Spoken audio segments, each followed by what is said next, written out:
Right guys, I've finished cleaning all the parts off there now, so I'm ready to move on to the playfield.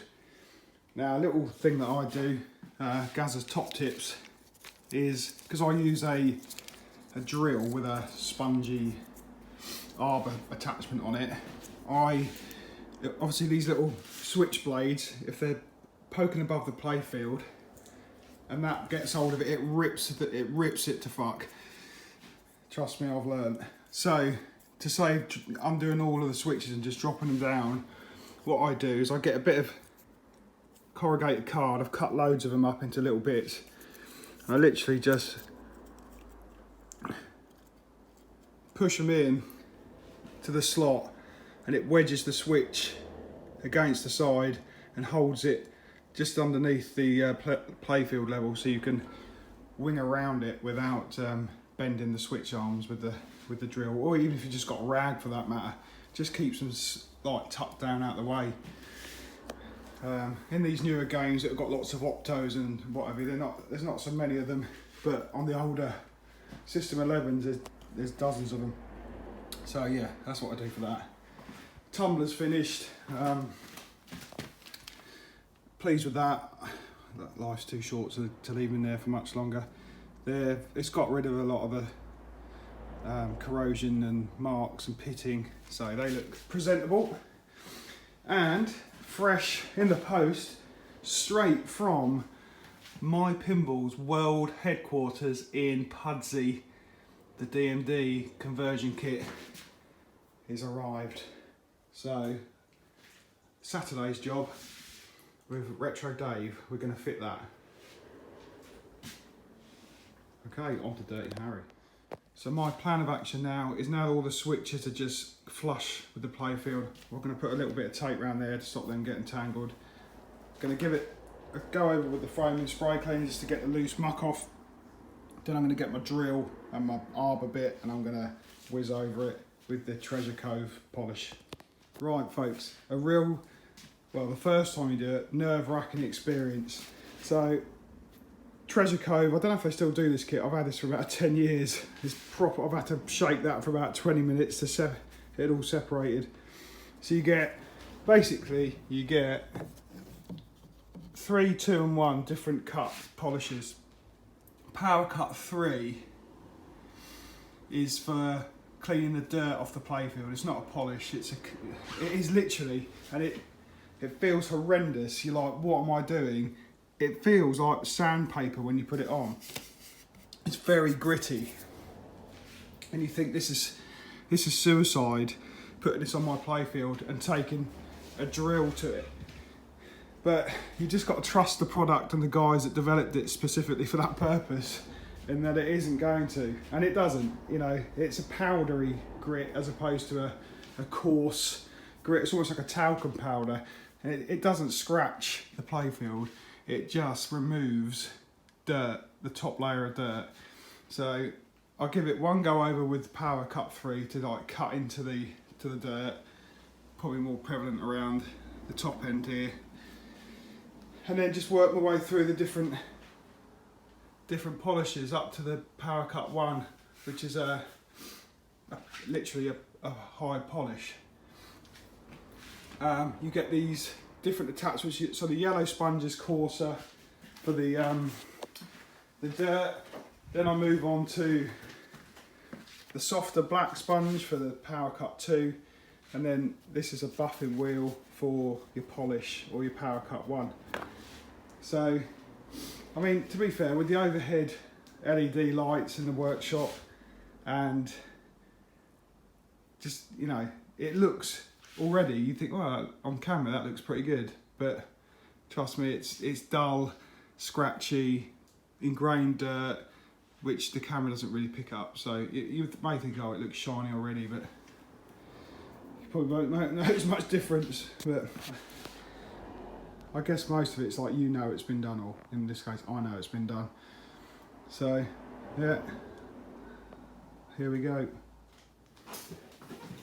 Right, so all you do is you just tip a bit on like that, rub it with your hand like that, goes dry pretty much instantly. Then drill it.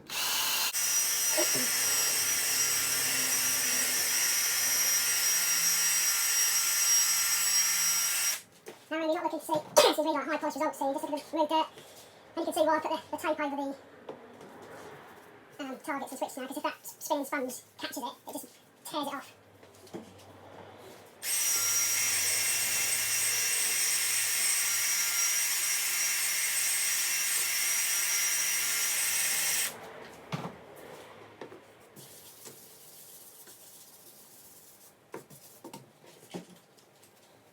It's a messy old job as well. Not tape on that one. Now the T. Escape. So if the edge of the spinning sponge catches that, it just takes the artwork off.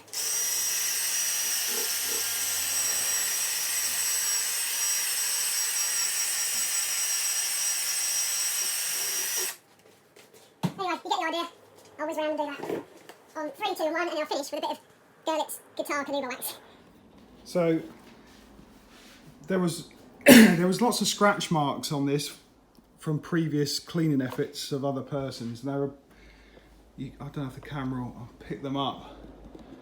Can you see them there? They're like, they run in lines straight down. So sort of evidence really that that polish doesn't scratch, because there's no swirl scratches there now, which would be sort of consistent with a drill spinning it up. There's just nothing there. So I'm hoping the finer polishes will start to remove them. Like I say, that is only to clean dirt, not to polish. Now you also get this handy little smaller set of basically exactly the same as what you've got in the larger wheels, but a smaller one, so you can get between the pot bumpers and all the little nooks and crannies, and they also are thin enough to go under the skirts, between the skirt and the playfield, to get underneath.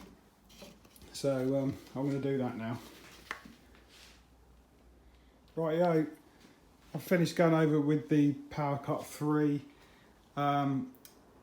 So that has basically removed the dirt and all the residue from the magic eraser, ready for the next polish.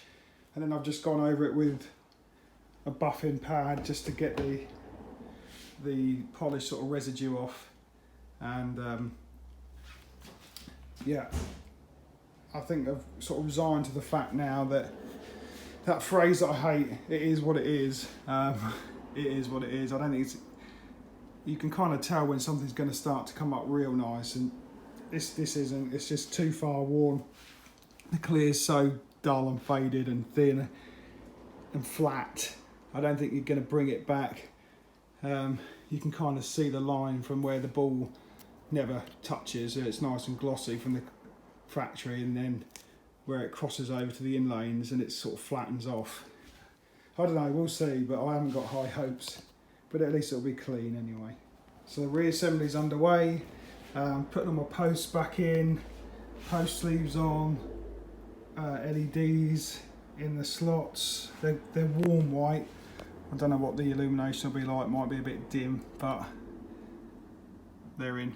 So I can change them later if needs be.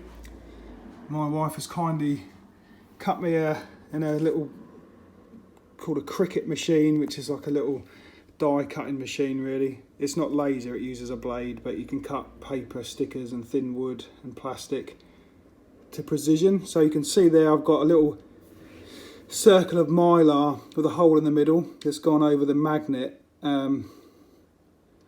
It's a mess, but you can never see it, and the mylar will hopefully stop that getting beaten up anymore. So happy days. Right, just to finish up on Dirty Harry, he's all back together, playing beautifully. Managed to put a new Grand Champ score on pretty early on. There it is, 1.3 billion, pretty happy with that. So,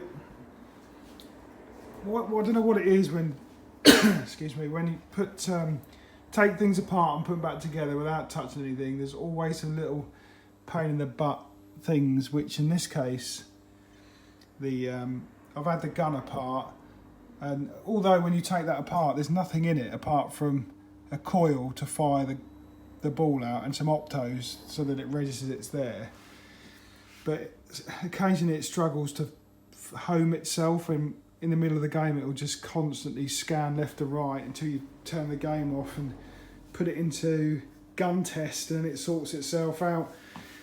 Rather annoying. I'll have to look into that.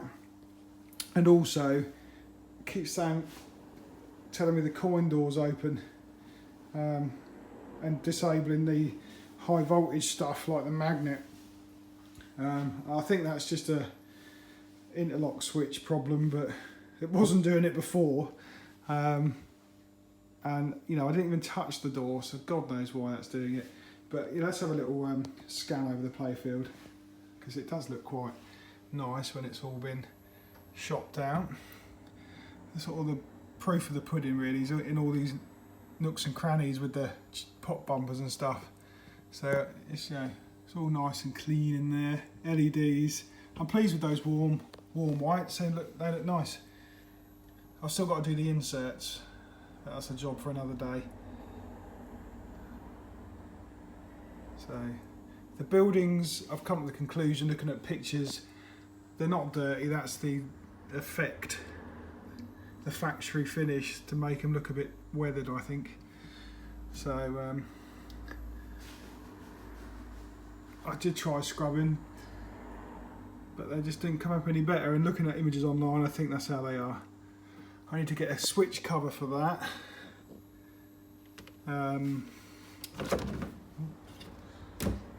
Got my portable pin stadiums on there just to help light it up for the video, but I always forget and lean on them.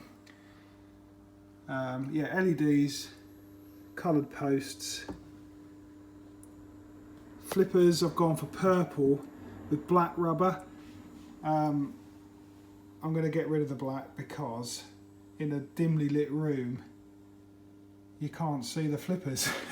They kind of blend in. You can't see the rubbers, and it's just, I'd like to get a lighter colour rubber on there just to make it easier. So yeah, it's never going to be a perfect playfield. It's got some, like I said before, someone's used a Scotch-Brite pad or something to clean it in the past. You can see all the scratches in there. But fresh white rubber, new bowls, new posts, LEDs, and it looks sweet.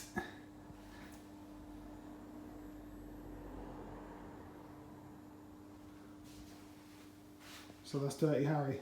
Draw a line under that one. And the next video will be Whirlwind with my pinballs dot matrix conversion. So that's all coming up. Just need to put a new DMD in it. It's a faulty panel, so it's very dim and you can't adjust the brightness on it. So it's visible, but for a video I'd like it to be nice and crisp. So Jim is kindly sending me a new one because he's good like that. Right, signing off then. Dirty Harry.